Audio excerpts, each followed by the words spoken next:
before Rod Serling twisted minds, after Mary Shelley shocked the world, and years before tech nightmares hit your screen.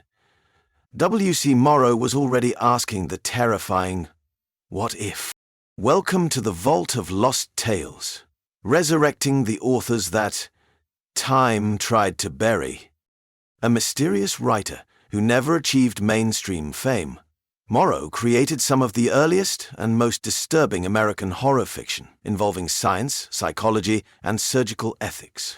His short story The Monster Maker, written in 1897, wasn't just Gothic horror. It was a chilling autopsy on the human soul. But who was he, and why does almost no one talk about him today? Let's bring him back into the light, if only for a moment. William Chambers Morrow was born in Selma, Alabama in 1854, the son of a Confederate veteran and lawyer. After the Civil War, the Morrow family, like many Southern families, struggled to adapt to the changing world. William began his adult life not as a writer, but as a telegraph operator, railroad man, and tourist agent. He moved to California in the 1870s, settling in San Francisco, which was quickly becoming the West Coast's literary hub. There he rubbed shoulders with Ambrose Bierce and other dark satirists, contributing eerie stories to the Argonaut, the Overland Monthly, and Lippincott's magazine. Despite his growing reputation among the literati, he remained a quiet figure, a man who let his work whisper for him. It's the tale of a desperate young man who seeks death from a reclusive surgeon, only to become the unwilling subject of a monstrous experiment. The story fuses vivisection, psychology, identity, and autonomy, decades before bioethics even existed.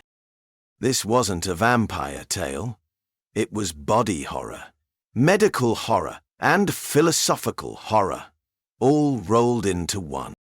The story was heavily inspired by real-life debates of the time about vivisection, anesthesia, and whether the soul could be cut from the body. Morrow posed a terrifying question. What if your mind could die, but your body didn't know it yet? Despite the brilliance of The Monster Maker, Morrow never became a household name. His contemporaries, Ambrose Bierce, Robert Louis Stevenson, and Bram Stoker, overshadowed him.